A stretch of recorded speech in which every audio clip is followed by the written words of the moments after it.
Gupta. I represent Indian Institute of Corporate Affairs, and as part of our initiative of capacity building of independent directors and other corporate governance professionals, we all know that we are organizing regularly a series of webinars for inviting the independent directors to discuss the important issues which they have to take care of in performance of their roles on the boards they sit on.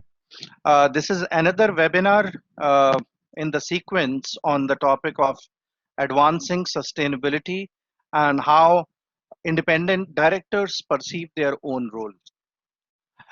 I would like to welcome at the outset and introduce you with the speaker of the day, Professor Utkarsh Majmudar, who is my good friend and a visiting faculty of IIM Bangalore, IIM Udaipur and Vishakhapatnam, and also a member of Board of Governors of IIM Raipur.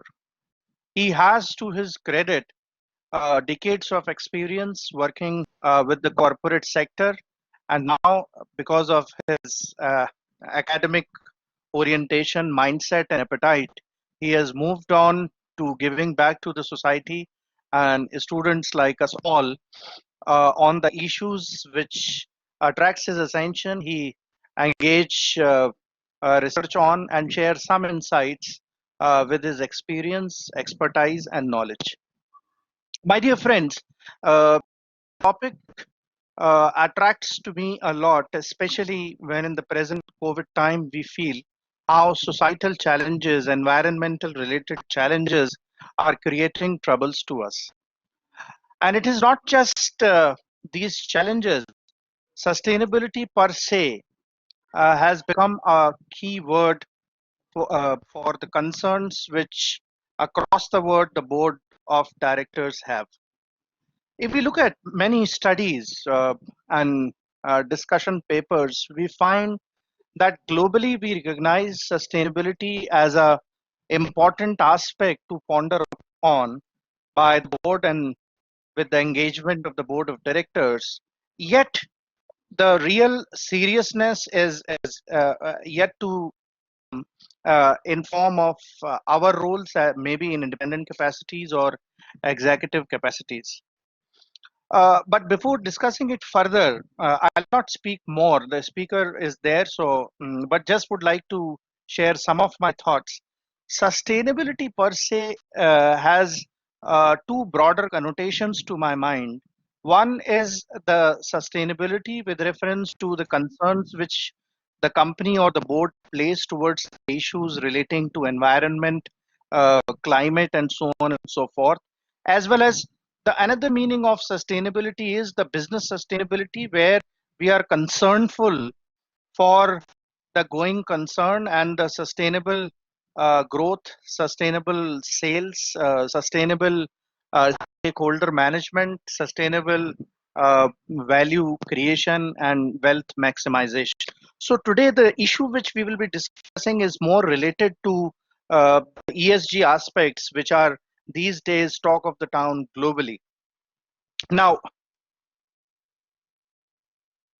another point which I would like to mention here, like if we refer to just as an academician, I would like to attract your attention to some of the researches which have taken place in last 2-3 years.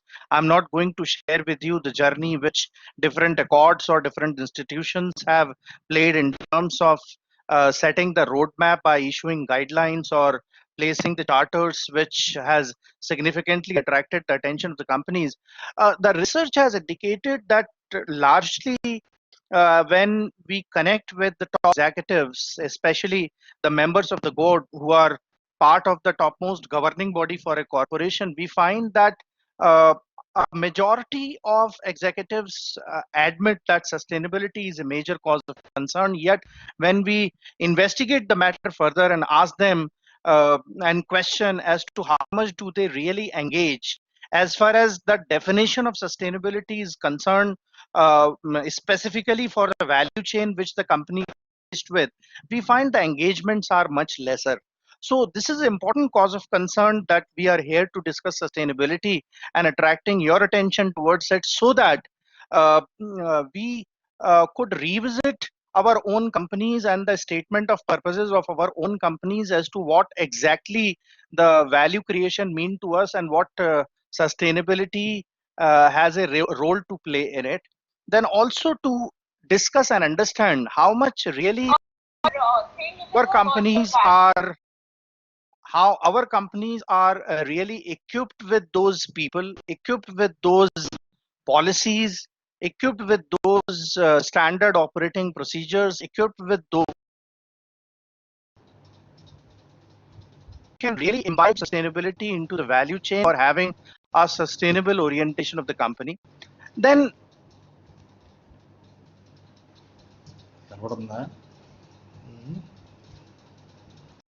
directors play across the board that a specific kind of audit is also sometimes required, and we ourselves can conduct. It's a self-audit set of thing where we can check our own expertise and our own mindset and skewness, how much it is oriented towards the sustainability aspects and concern, and also evaluating and organizing, the agendas, the oversight capabilities, looking at the information which comes to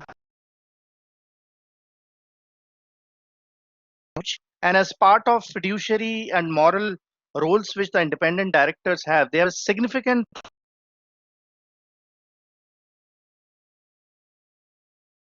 board on the aspect of sustainability so that the entire board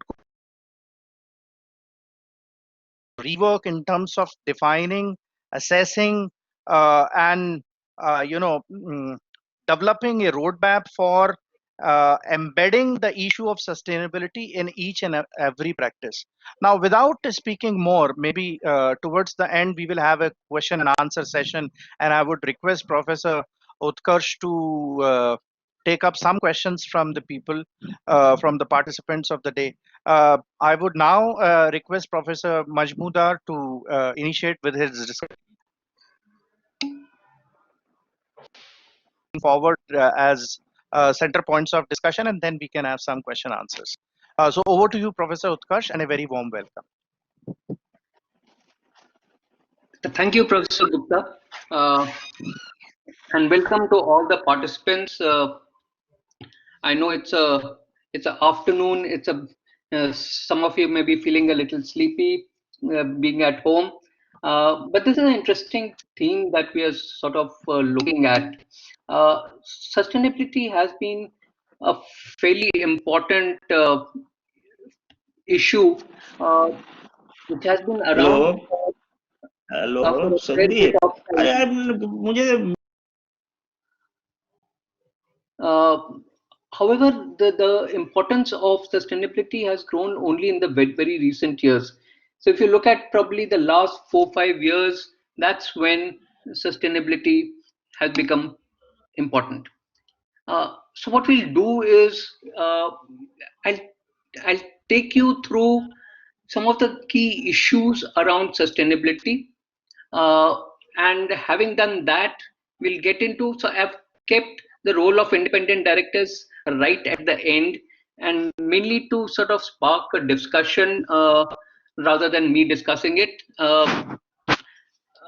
I do understand there are several challenges that independent directors and directors in general face when dealing with this theme, but the, the initial part of the presentation, which should be about I guess about 50 minutes odd, is really focused on having you understand what sustainability is and what sustainability issues are have become important. And also, like Professor Gupta was mentioning, we are going to sort of talk about the value chain and where all changes need to be made, and that I think is critical to sustainability. Now, sustainable development, as a definition you can see on your screen, uh, is the needs of the present without compromising the ability of future generations to meet their own needs. So we live on this earth. The earth has scarce resources. Okay. Now, are we leaving the earth as we got it, to our children and to our grandchildren and our future generations or not? That is the big question. And if we have to develop and grow, we should develop and grow in such a way that our Earth's resources are available in the same way that we received them. Right? That is an important element of sustainable development, right? Uh, and the entire focus on sustainability that we talk of from the environmental and ecological point of view is really focused on this, the fact that we should leave the earth in exactly the same way as we received it. Right? I talk about 6 giga trends. Right? They're giga because they're large. They become important. Right? And there's a shift in terminology in the sense that earlier people would call them mega trends. Now people call them giga trends because they're large and they're important, right? So climate crisis, and I'm going to get into detail on each one of them. Climate crisis, circularity, sustainable transport, plastic waste, renewable energy, and data and privacy. And can I request participants to please mute their mics? Okay. Uh, now, if you look at this whole theme of sustainable actions, right? That there's been increased focus that has come in the recent past, and that is what is going to pull the journey of companies in the near future. So let's look at a climate crisis.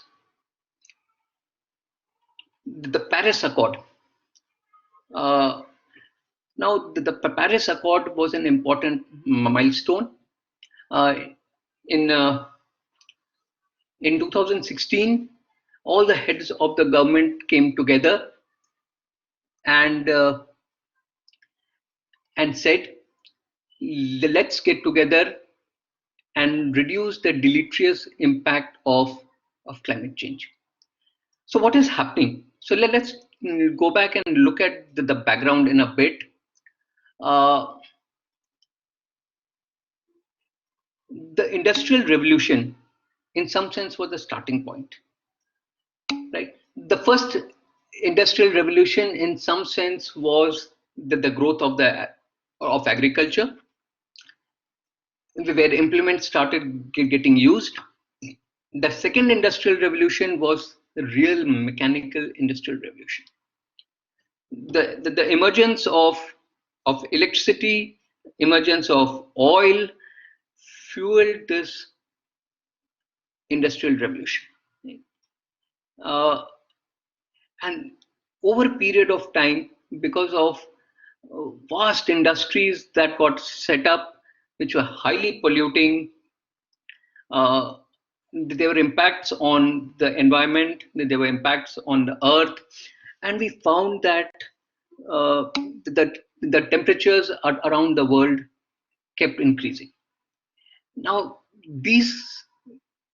it's not just the temperature increase that is important. What's also important is that our weather started changing. Okay, our summers are hotter, our winters are colder. It rains at odd times. You see forest fires in Australia, which was the most recent one, uh, causing complete havoc. Right? There have been typhoons. That there have been all kinds of climatic events which have taken place in the recent past. So in Paris Accord, the governments came together and said that we should limit increase in temperature to 1.5 degrees centigrade. Right? And this can be achieved through very many ways. Reducing the carbon emission is is is one of the main things and the greenhouse gases and things like that. So whole host of issues got covered under climate crisis. Now let me see if this works. If I can't run it. Okay, I possibly can't run this video, but later on maybe you can watch the video. This is Al Gore talking about the climate crisis, how it got created, and what kind of issues that does it create, right? So climate crisis is something huge, and companies need to worry about it because they are the primary cause for the climate crisis, right?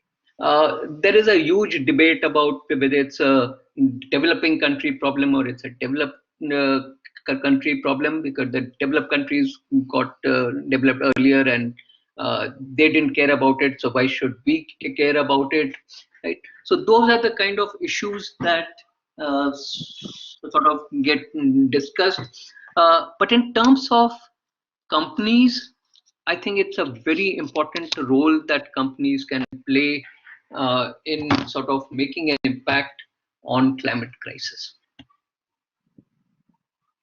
The next one is circularity. The whole problem of our landfills today is in terms of the linear method of production that we have, right? So we take from the earth, we make something, use it, and then we waste it. It just goes to the landfill, right? So that's a linear economy. Take, make, waste. However, Ellen MacArthur Foundation, along with McKinsey, did a big study, and they said that this effect of the large amount of waste that we have can be overcome by into a circular economy. Now, the circular economy concept-wise is simple. It hinges on two things. The first thing that it hinges on is make no waste. Right? It says waste has to be avoided. You should try and eliminate waste at any point in time, either at the time of sourcing or at the time of manufacturing or at the time of consumption. At all levels, you should avoid waste. That's one part of the problem. And if there is anything that is coming out of the production system or our consumption system, or consumption, then it has to go back into a consumption or a production cycle. So if you look at it, old clothes, we simply throw them away. But can they be reused? Can they be recycled, refurbished, and used? In many cases,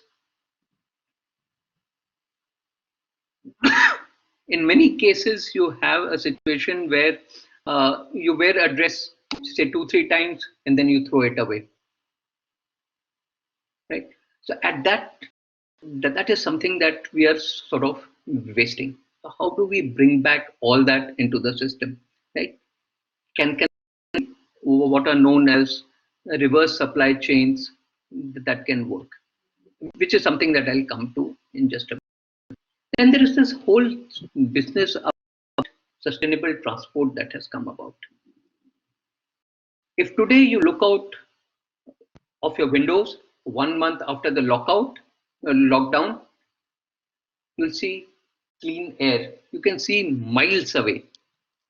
A month ago, it was almost impossible to do that, right? Such has been the change. The vehicular pollution has gone, the factory pollution has gone, construction pollution has gone. We can see right out there, right? So that's a big change that we are seeing. And that is something that has led people, and this thought had been there for some time, saying that we should get into non-fossil fuel vehicles. Right? India has been saying that by 2030 we should move to electric vehicles. Right? So that is so sustainable transport is becoming fairly important. Now, the sustainable transport hinges uh, two on four main things. Well, one is what people call deep decarbonization. We should avoid CO2 emission and GHG gas emission. That's one part of the story we should. And as corporates, independent directors or directors, we need to worry about this. Right? How we deal with it is something that we'll look at. Second is technology. What kind of technology can we bring in that, so it could be solar power, it could be wind power, it could be any kind of energy that does not emit CO2 to the environment. Right? And especially in terms of fuel, we have to get down to our fossil fuel is limited. For a number of years, we've been saying the fossil fuel is limited. One day we'll run out of oil and we won't know what to do. Right? That's a big issue. Right? So enabling production of new fuels to reduce fossil fuel dependency. Solar is something that is having the talk of the town. Hydrogen is something that is being talked about now, saying that could be an alternative source. There are very many technologies that people are sort of looking at, but we have to reduce carbon fuels to zero. And we have to look at the future of mobility, saying that how do we transport these hundreds and thousands of people across country? Now, all these look like problems, right? But problems are also opportunities to my mind. So if one corporates sit back and try and sort of think of what kind of solution they can provide to handle some of these issues, that would be important. There is a huge problem of plastic waste. Uh, Plastic you'll see strewn around. So if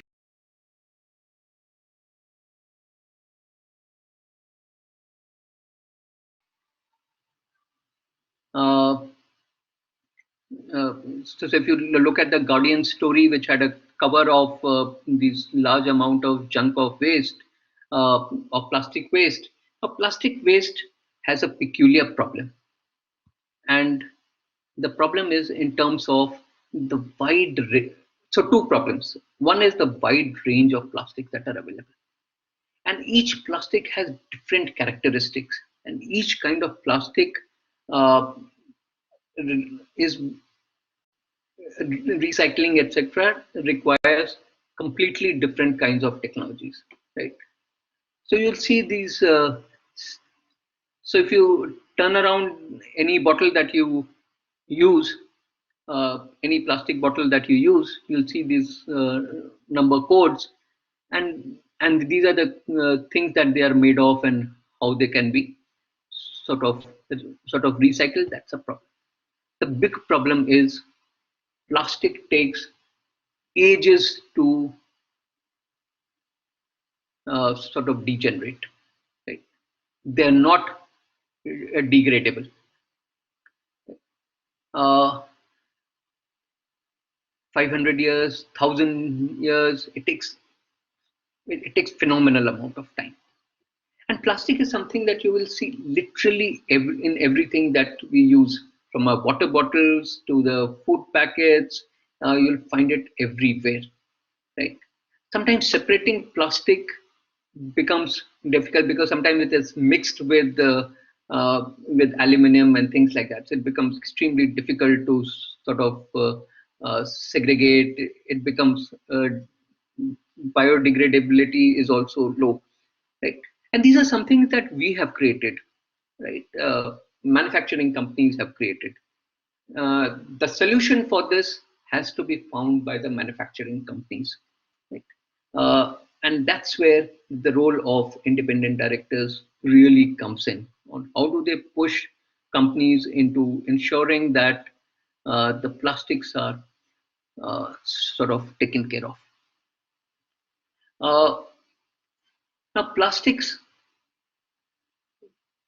are typically dealt with in three ways. One is incineration, you simply burn it.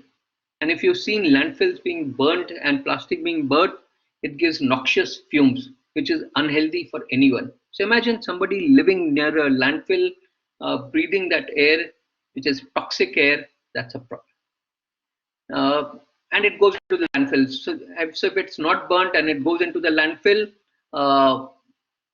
it just lies there. I mean, simply nothing happens to it. Third is recycling. Now, how do you recycle? Now, one is the technology element of it. The other element, which a lot of businesses are thinking about, is in terms of what are known as reverse supply chain. Right? So the water bottle that is consumed in restaurants are taken by rag pickers, given to scrap collectors. Then the local scrap collector goes to, and then goes to the bottle collector, goes to the main supplier, goes to the recycling unit. Right. Now this recycling unit creates sort of crystals out of these, and depending on the kind of bottle, these are segregated, and either bales are created or crystals are created out of it. And a lot of this nowadays is also going back into manufacturing. Say, for example, clothing. Levi's is using plastic bottles for clothing. Sorry, not Wellspun. GHCL in India is using these plastic bottles to manufacture bed sheets. There is a whole host of innovation that is happening.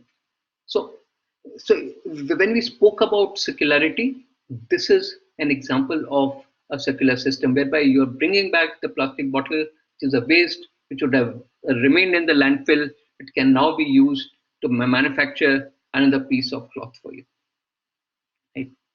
Again, that piece of cloth, once discarded, will go through a separate process. A lot of stuff that we receive is in plastic. Right? So you have options. So instead of plastic, you could use corrugated cardboards. They're very strong, right? And they can take a whole bunch of weight. Or you can use reusable packaging, in which case it can be, in some way, it can be returned, and it can do multi-trips. So it can do multiple trips. So keep going and coming back. Alternatively, there are new materials that are coming in, which are in the form of biodegradable. So there are two kinds of plastic. Both are called bioplastic, but one needs to be slightly careful when one looks at it. One is the biodegradable plastic, which will degrade easily in a landfill. Second is bioplastic, which is made from biological material, but often does not degrade easily and needs certain physical and chemical processes in order for them to degrade. So we see that there is a huge amount of a problem, as well as there is a significant opportunity that is there in sustainable packaging. Now, a lot of large companies have started looking at it. They're doing some work on it, but that's not enough. Right? And that's where the independent directors and directors of companies will play an important role. How do we ensure that our packaging is of a sustainable kind? Uh,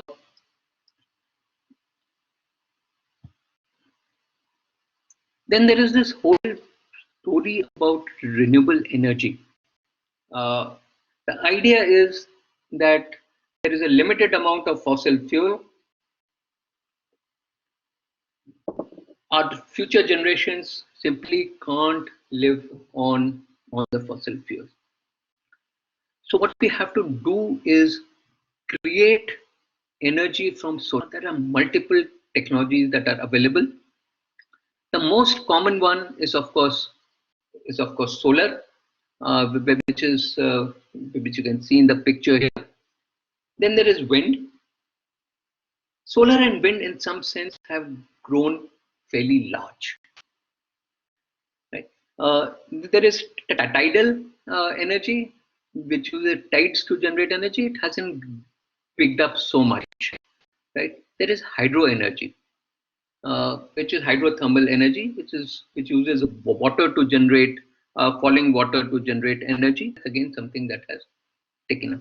So if you look at these graphs, one thing you will notice that hydro and renewable are growing pretty rapidly, right? And are likely to grow even more. Right? Power generation, hydroelectric is maximum, wind comes second, and then you have solar. Right? So in terms of overall growth, wind is larger than solar globally. In India, you will find that solar is relatively large. And companies are doing some work on it. So if you look at this chart here, uh, so in our study of about 200 companies, we found that a varying range of companies. These are percentages of companies who are adopting solar energy. Some are adopting wind, and some are using biofuels. So whole range of things, but you will still find that there is requirement for improvements. So if you look at the financial industry in particular, you will notice that the adoption, only 41% of the companies are looking at solar, only about 6% are looking at wind, but that could be because their needs are different. Now their needs are have become of a different kind, uh, simply because they're using technology a lot. So the power usage is now really with the data centers rather than uh, with the financial companies. But you can see this, and you can see the large variation that is out here.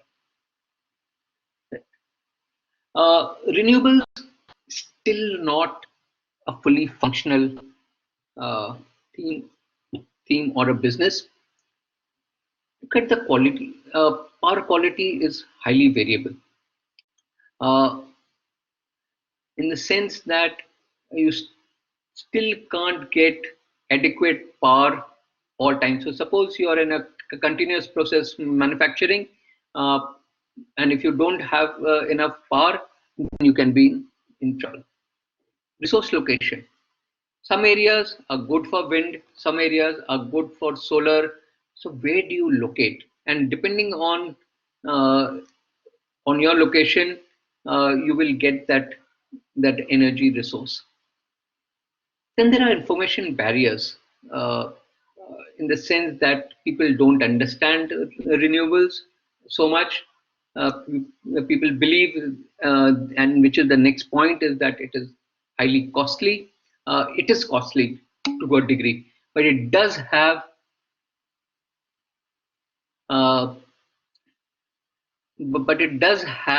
uh, several uh, benefits in the long term.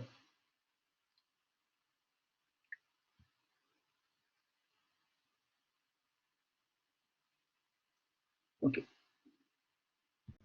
I've been asked to switch on my video, so I'm doing that.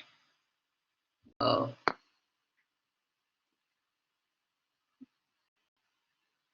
I hope this works. So I'll continue with this. Right. So the cost is going down dramatically. The cost of renewables is going down dramatically, uh, and because the cost is going down dramatically, you will find increased interest. The problem is still with storage. Uh, the battery technology is still not at a place where you can store large amounts of energy for long periods of time. And that is something that needs to be attacked. But this is something that moving to renewables is important for companies. Even the government has been putting significant amount of pressure on companies to move to the renewables. And I think that is something fairly important for companies. Another important area that has become. So I was telling you about the industrial revolutions. We are now in what is known as the fourth industrial revolution. A lot of our activity is built around data, right? Earlier, we used to go to a bank to withdraw cash or do some kind of a transaction. I don't remember in the last few months if I have visited a bank. I haven't. So everything that I need to do, uh, I can do it at my desktop or on my phone. Right? Uh, Now that creates a completely new set of issues, right? Which are indirectly related to sustainability, but are critical, right? Because we'll be using technology more and more as we go along. So these issues will become important. One is about data protection. How am I sure that you can't see my bank account, for example? Uh, uh, so is my data protected? Is my information like my sexual orientation protected? Now those are the kind of issues people are talking about. Another major issue which you might have seen in some movies is the issue of identity theft. If somebody takes over my identity, then what do I do? Algorithms are playing an important role, right? So machine learning, artificial intelligence. So now when I type an email on Gmail, it automatically completes my sentence. But that is also scary for people because I don't know how much of my information is going to Google or Gmail. Pornography has been around for a long time with its deleterious impact. What has escalated the problem is the growth of technology. Right now, it's available to everyone, right? And that's a problem. Cyberbullying is another. Stalking, cyberbullying, those kind of crimes are becoming important. The debate which recently, because of COVID and lockdown and governments trying to be ensure that significant surveillance is happening, there is this concern about the big brother watching over you. Yeah, right. Uh, so the Arogya Setu has a Bluetooth element in it, which says that if you go near somebody, it will sort of, you will know that whether you were in contact with, which is a positive use of technology. But there could be other technology where somebody could put somebody on your phone and collect information about where you've been, what you've been doing, what you've been speaking. So those kind of issues. And see, these are generic issues because I don't know where my information is being stored. So data localization has become a big issue of late. But just think about it. And one may think that this is not really a big issue. The issue is because a lot of companies are becoming technology companies. They're no longer either service companies or they're no longer just manufacturing companies. They're becoming technology companies, right? And they have to deal with all these issues that are listed out here. Uh, so across industries, we find that there are very many uses of this. So you can just take a look at this chart. I'm not going to spend time on it. So different industries are using different levels of data, different kinds of data, right? So the problem of data is becoming really serious, right, and important, obviously, right. So companies really need to worry about all the issues that we listed out here,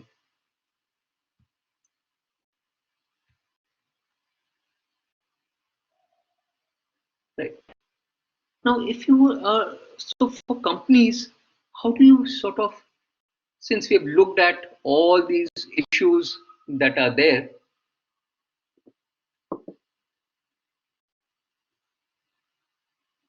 so if you look at this diagram at the bottom, which you can't probably read, I think something's gone haywire, is what is known as civil foundation, right?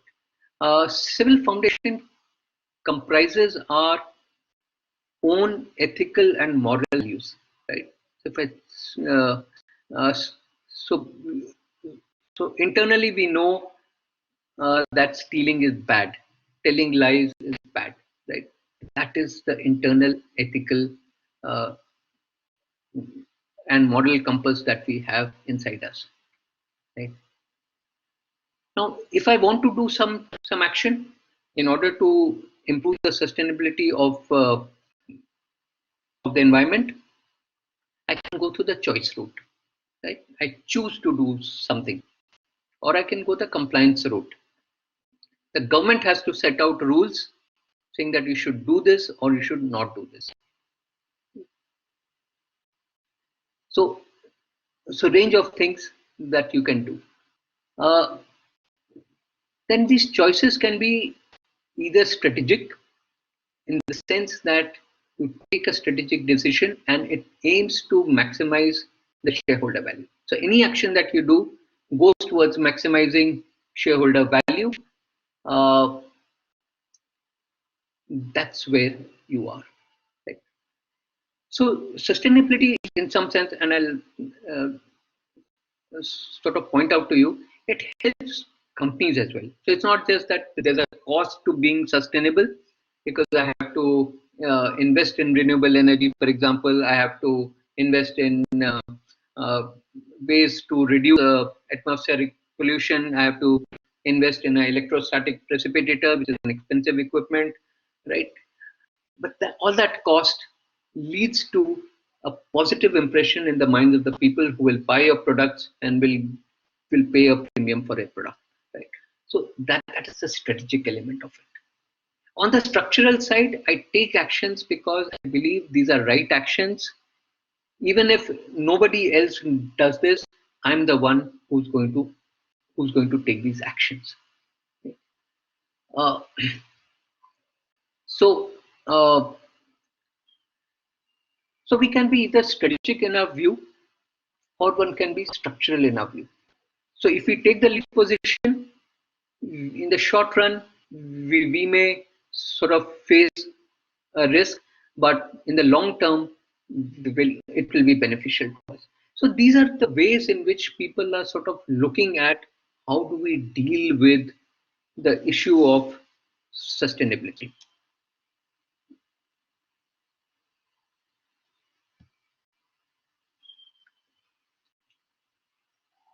Uh, and like Dr. Gupta was mentioning in the beginning, ESG has become big.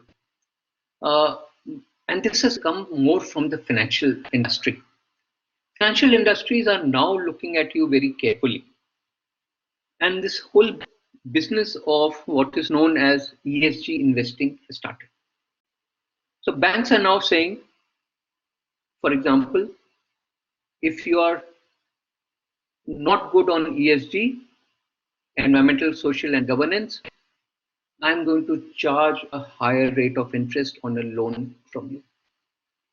If you engage in activities which are bad, right? So, for example, tobacco or gambling or casino or or the oil industry, for example, then I'm not even going to lend to you. Okay. Uh, so there are various ways in which this ESG, MSCI has a way in which it scores and provides you scores for your ESG performance. And That is becoming important. Now, that is a nudge to companies. So if your ESG performance is weak, you'll probably get a loan at a higher rate. Now, if you want to get a loan at a reasonable rate, you have to comply. It also sends out a signal to the world that you're not as good as you claim to be. So that is so there's a nudging that is happening from the banks and the investors side to get companies to comply, right? Uh, and that's why ESG is now being called a force for good, right? Being used. The other way of looking at it is in terms of what people call the triple bottom line, right? People, planet, and profit. Uh, Says your main goal is to make profit, which you're fine with, right? But you should also uh, do things for the people, because you live in the community, and you should do things for the planet, right? So people, profit, planet is the triple bottom line, and they're saying, look, uh, your real profit is a function of how you engage with your people, how you engage with the planet, and how you engage with uh, profit, right?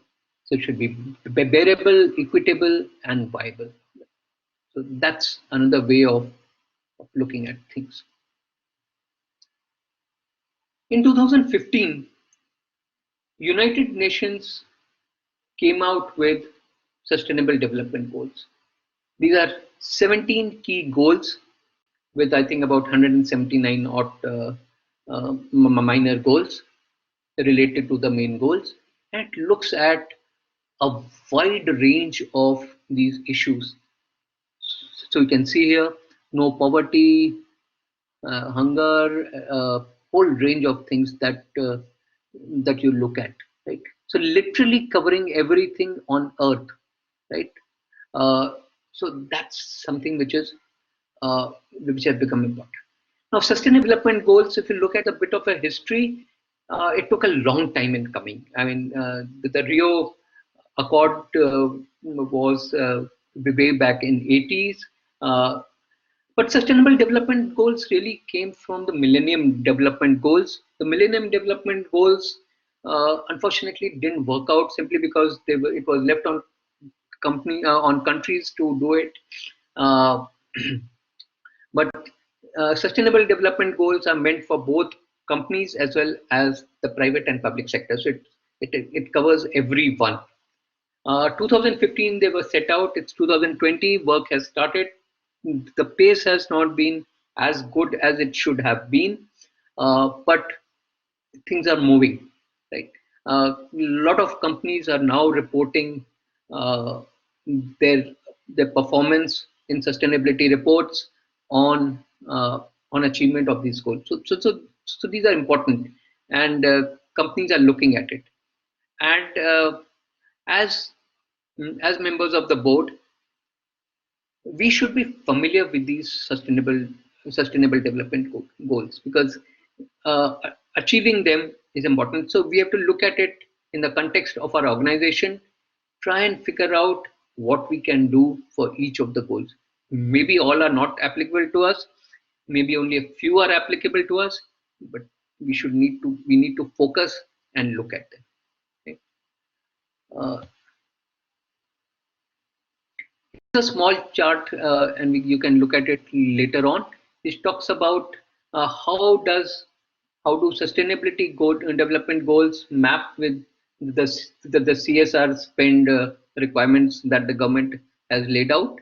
So there is a linkage between the two. I'm not talking about so much about CSR today, but there is an element of linkage.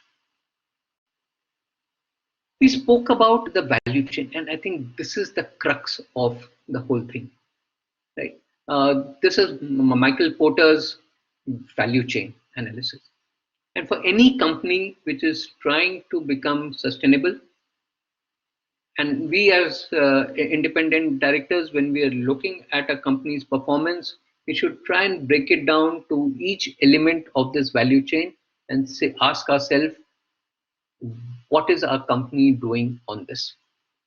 Right? Uh, so I'll sort of take you to some elements which are important. First is sustainable sourcing. How are you sourcing your material? Is your sourcing sustainable? So ask yourself, say if I'm a textile manufacturer, I need cotton. Am I using organic cotton? Am I using BCI cotton, which are not harmful to the earth? Because uh, things like pesticide use, water use, all that has been taken care of, right? Uh, Sustainable sourcing is also about taking care of the people who are providing you the inputs, right? So you look at the communities, try and see what you can do for them. So that's sustainable sourcing. Getting inputs which are sustainable in nature, right? Uh,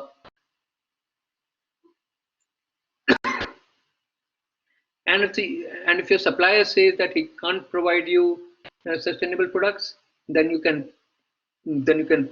put a push to him and say, look, you need to provide me this, right? Otherwise you're not getting my business, right? uh, and the push really has to come from the board. I mean, it can't come from anywhere else. Sustainable sourcing is also about managing risk. Now, sustainability is all about risk. Anything that you face today, say a climate crisis, is a risk for the company, right? The data and technology issues are a risk for the company, right?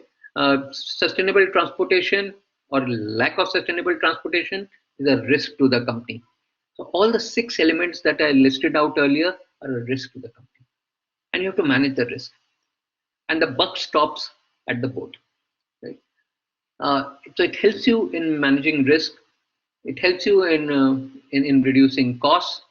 It increases revenue. Your business can grow if you are able to differentiate your product, and you can differentiate your product mainly by saying that I'm using sustainable inputs. Okay. Now, depending on the product, uh, the extent to which you can use sustainable products is has to be managed, but that's the issue of sustainable logistics, and that is becoming big. I move the material, which is part of inbound logistics and outbound logistics, from say the farmer to my factory, or from my factory to my warehouse. Is the truck emitting a lot of fumes? Is it fuel efficient? Can we move it into an electric vehicle? Those are the kind of questions that you have to ask, right? So, so sustainable law is an integral part of the value chain, and we have to be very conscious uh, about sustainable logistics. Uh, they are important. Then there is sustainable production. Uh, like I said, factories in some sense have been the major cause of the climate crisis. So we have to make sure our factories are non-polluting, they conserve energy, they should be economically viable. Health of workers and communities around them is important, right? So if you're emitting lots of fumes, it's the community around you that is impacted. Your employees, we will have reduced productivity, and that is a serious problem. Right? Now, companies need to think about three major things. One is waste, and waste could be in terms of something that you're emitting to the air, something that you're emitting to the ground, or something that you are putting out in water. Right? You have to reduce or eliminate waste. Water. Many factories use large amount of water, with the net result that communities around have a short supply of water. What can I do so that I get the water that I need, or can I use less amount of water? And those are issues uh, that companies need to deal with. And obviously, you have to look at energy and try and see whether you can use less amount of energy.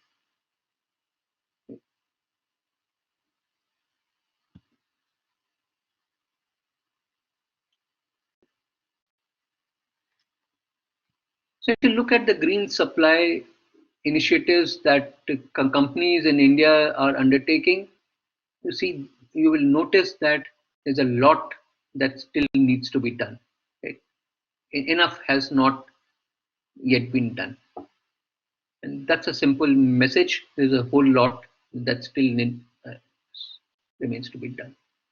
Right? Now, green logistics, you'll find that lots of companies put out plans and policies, and you'll see all the large uh, bars that you see out here are all the plans and policies. Actual implementation is rather low. Right? So there is an awareness. There is probably a felt need to do things, but action on ground is rather limited. So that is something that uh, sort of needs to be looked at. Sustainable products. I need to produce products that are sustainable in the sense that, uh, say, for example, if I'm looking at a product, it needs to be, if it's an edible product, then it needs to be healthy. It needs to be packed in in a sustainable way, and it has to be promoted in the right kind of way. Right? So there are a whole host of things that go into sustainable products. Right? Now ask yourself, and if there are women in the group, I can see that there are some women out there, uh, and of course men have also been now going on the side of cosmetic.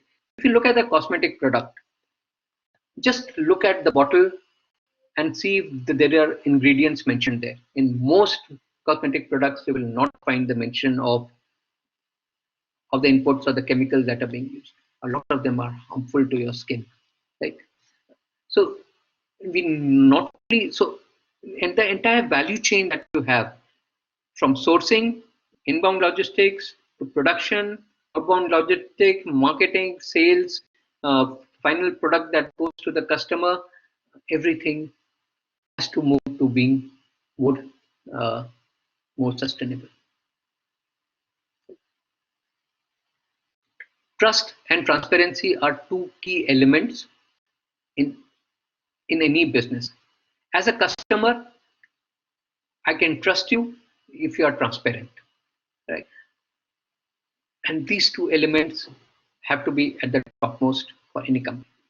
And as board members, it is our responsibility to ensure that these trust and transparency standards do not drop. Right? That's something which is important. We also have to worry about some of the softer issues. They go on more on the side of CSR, but diversity is generally seen as gender diversity, right? Equal men, equal women. But gender is a very odd term. It's a very nuanced term because there are 34 odd kinds of genders, which most of us don't know. Right? Nowadays, when you have to specify your sex, the government still mandates male, female, transgender, but other variations get sort of left out. People with disabilities, that's another area which is important and sort of needs to be looked at, right? And everyone is different. I, for instance, I'm a left-hander, and whichever office I go, everything is meant for right-handed people, so, right? Um, so, so those are issues. Human rights, you have to, you have your employees who have to be treated well, uh, and they have to be taken care of. They have to be paid well. They have to remain healthy. All that becomes important. Communities are what make you in, around your factory premises. So they are also important to look at.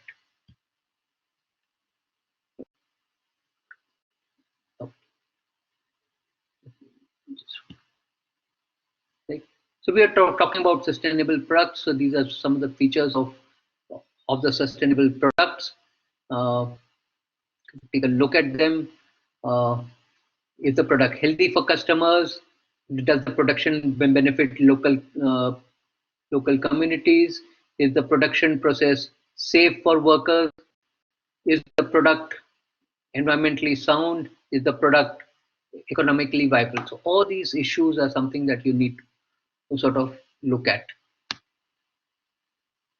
And just there are various ways in which you can measure, and there are whole host of terminology out here uh, which you can look at maybe later on. It's a bit of fine print, but social return on investment is something that has become big and has captured a lot of attention, right? So every money that you invest in becoming sustainable, what kind of return is it giving to you, right? Which is effectively the bang for the buck kind of a metric that companies are looking at. So let's spend a few minutes, and I think this would be the main element of our discussion. Boards have to show leadership on sustainability. Now that you are familiar with the whole range of issues that are involved in sustainability, it's easy for you to go up in a board meeting and talk about it, right? I know that there are political and other issues, but leaving that aside, starts can be made. The conversation can be started. Establish the right incentives. Uh, so first thing is there any incentive for the CEOs to invest in sustainability? So probably it's uh, the remuneration committee which can set out uh, the targets for the CEOs to achieve on sustainability. And boards play a very important role in that sense. So once you set out the right incentives, CEOs will act on that. Establish a culture uh, of integrity, hire the right kind of people. Right now, most people who are handling sustainability issues are people from HR, that they are marketing heads, they are oftentimes they're people who are not good for any other function, who are dumped there. But there has to be a centrality and responsibility. HR, Copcom, or a marketing manager simply doesn't have the bandwidth to handle sustainability. So there has to be an independent person who deals with it, right? And and that person has to be vested with a lot of authority. Oversee implementation. One board meeting, make a resolution. Next board meeting, we forget. We have to keep track, right? Independent directors have an equally important role as other directors. In fact, they have a more important role because they can remind the board of these things. Right? So, how is it being implemented? Who's implementing it? Communication. Communication is very important. If no one knows what you're doing, then it's not done. Stay informed, right? Get to know what's happening. Ask, and that's important for independent directors and board members. And these are some of the questions that you can ask. Uh, do we have regular access to information? How frequently do we discuss sustainability risk? Do we have board committee tasked with sustainability risk? Who on the board has sustainability competence? Somebody on board needs to have sustainability competence, and it makes sense for people to build this sustainability competence, or at least engage experts who can give you the right kind of advice, right? Right. So whole host of these questions are something that need to be answered. So this is as sort of stopping here. If anybody wants to reach out to me later on, these are my this thing. I had said that I'll speak for about 50 minutes. I think I've done almost an hour. So I'm now happy to take questions.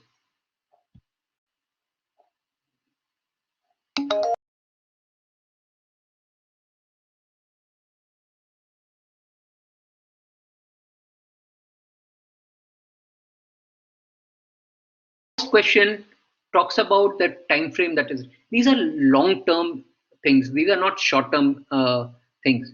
There can be, so you create a long term plan, but that plan has to be again broken down to short term, medium term. So there are few small things that you can achieve in the short term, but keep this long-term time frame in mind, so that you are able to achieve your long-term goals. Right?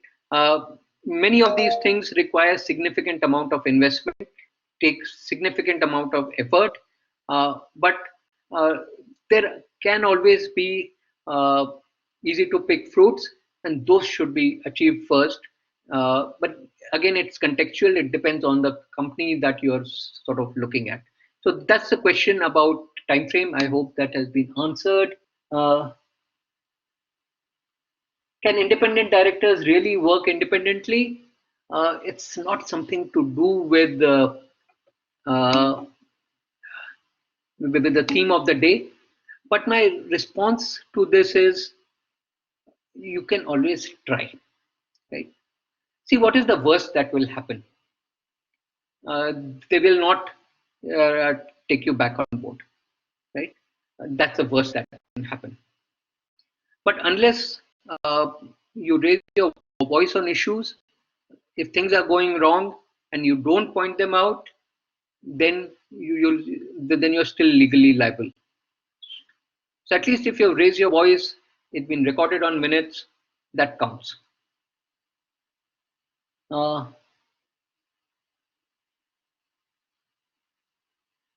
then there's a question on MCA mandate. Uh, I don't really know about the MCA mandate, similar to the CSR mandate. See, my view is slightly different. Anything that you mandate, uh, people take it as a burden and do it. Things should come. So there are sustainable development goals, and Government of India has put out what the country needs to do for sustainable development goals, and I think that should be the thing that you should be looking at, rather than sort of look at MCA to sort of frame guidelines. Sustainable development goals are where one should be looking at.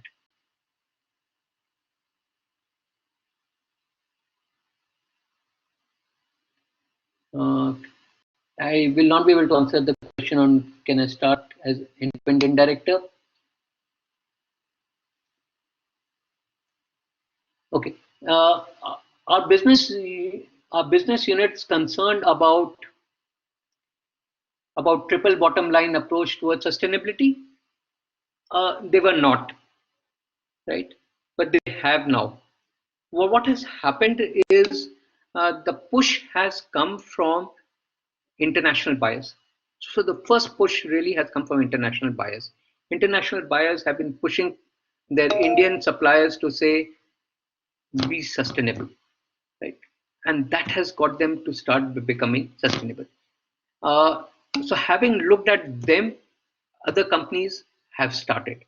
So I think the triple bottom line thing is now becoming more active. Uh, uh, at, and in some sense, triple bottom line is now being replaced by sustainable development. People don't talk about it, although it's underlying theme. Then there's a question on COVID-19. I've been trying to avoid COVID-19 because too many webinars on COVID-19. Uh,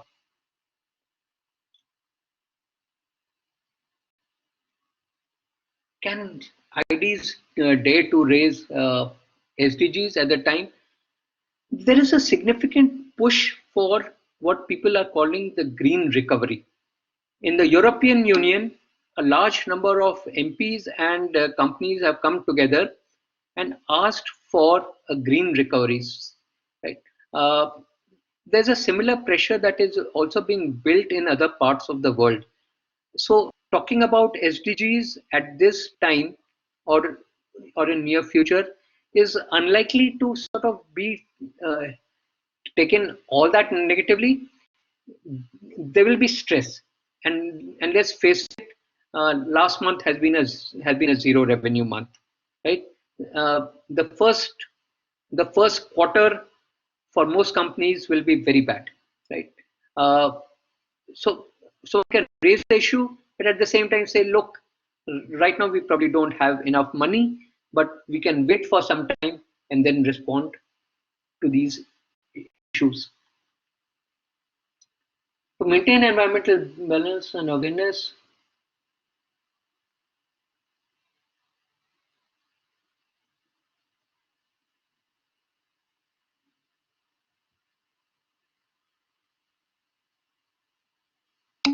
okay, I really didn't get that question on this. Okay, this is an interesting question. Isn't the meaning of sustainability different for different elements of a company? Uh, Now, different people may see elements of sustainability differently. A production head may look at sustainability different from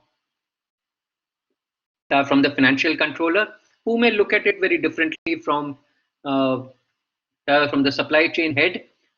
But unless there is an overarching framework that the company builds, which ties up all these different interpretations of sustainability that people are making, sustainability can never really be seen as a whole.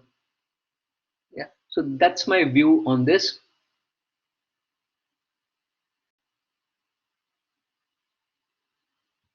Do financial institutions provide lower rate of funding for organization following triple bottom line or ESG?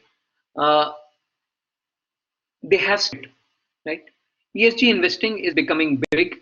Right now, it's still not as big as it should be, but it has taken off in a big way. Internationally, it has definitely taken off in a big way. ESG investing in India has started, uh, but right now it is more in the form of negative sort of review, saying that if you're doing this, then I probably will charge you a high rate, or I will not give you a loan. So that is happening, but I'm sure not in a year or two, this thing will come into India uh, fairly rapidly.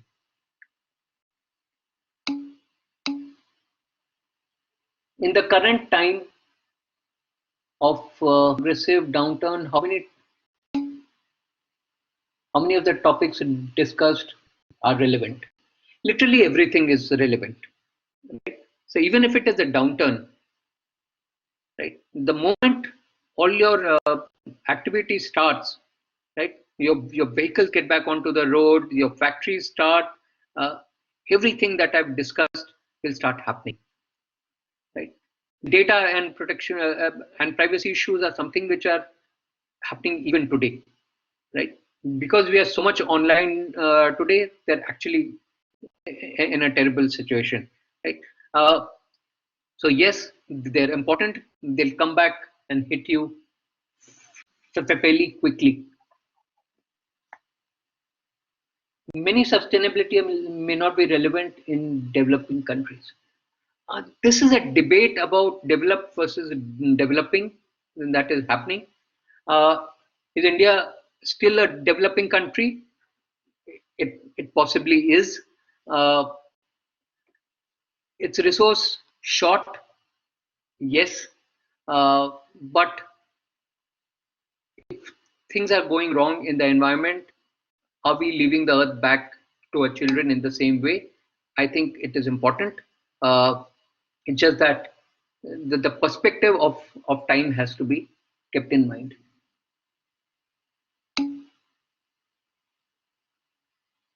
Uh, do you think sustainability awareness, couple of legal support? Okay, legal support uh, for sustainability is a double-edged sword, right? Uh, how do you force something which is a choice? And right now it's a choice. Right now, no one says that you will go to jail. It's probably saying that if you emit more uh, fumes than what is permissible, then maybe you can go to jail. So I don't think sending people to jail is sort of the right answer. It's a choice, and I think people have to make a conscious choice. People have to make a choice about how they want to lead their lives.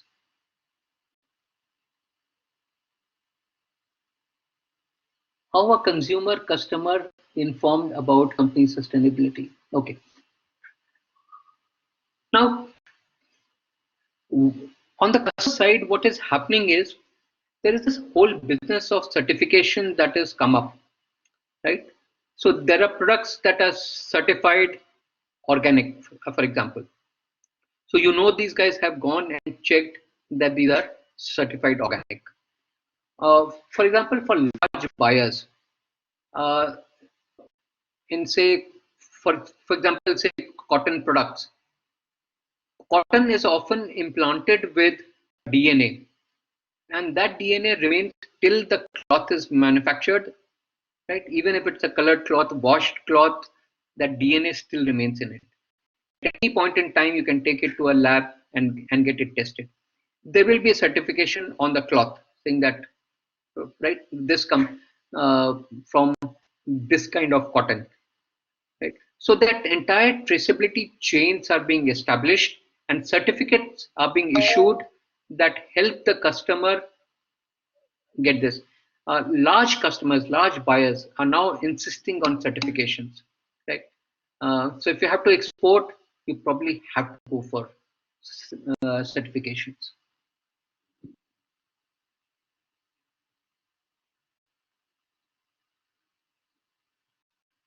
Okay. Whether sustainability is one of key factors in deciding the rating of a company.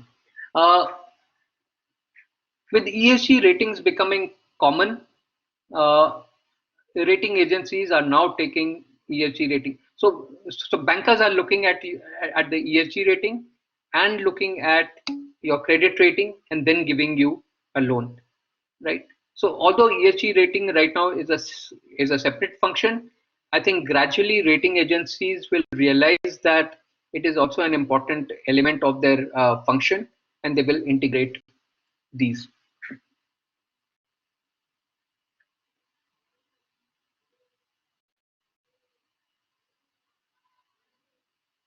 Penalizing is something I've already spoken about, saying that, look, it's a matter of choice. You can penalize as long as uh, there's a compliance requirement. If it's not a compliance requirement, you can't penalize. But at heart, I think companies need to do this, right? So it's as simple as asking the question, should keep my house clean? Everybody will say, yes, we should keep our house clean, right? Should we keep our environment clean? Definitely yes, right? So where is the question of penalty and police and all that coming in? It's something that comes from within.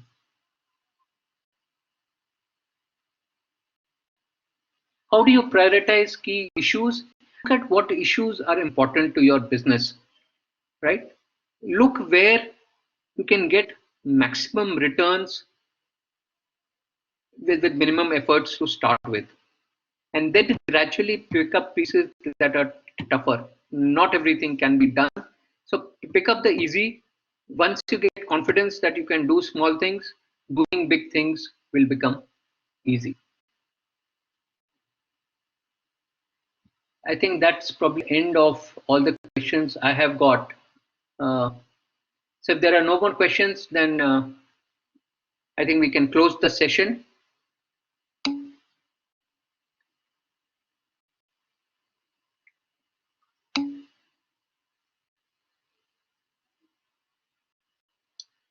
Okay, just quickly answering Pradeep, top 500 companies, no more than 50 companies, 50 to 100 companies are coming out with sustainability reports, so they're not even communicating their sustainability. Okay, then in this case, I think we can close. If you have questions, you have my email ID. You can drop me a line, and I will respond to you. And thank you for. So here we close our session, and we have recorded all the queries of the participant. We'll be sharing in person with Professor Majmudar. Sir, thank you so much. It was a very informative and insightful session.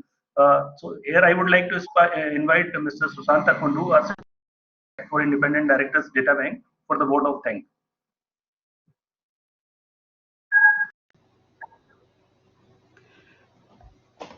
Thank you, Manoj. Thank you, Professor Utkarsh. It was an excellent journey, and we enjoyed it. The particular way you started about the sustainability from Mother Earth, transformation across the different elements which we come across as a part of the nature, and then connecting them meticulously with the industry, and lastly, how the roles of an independent director are related to the sustainability.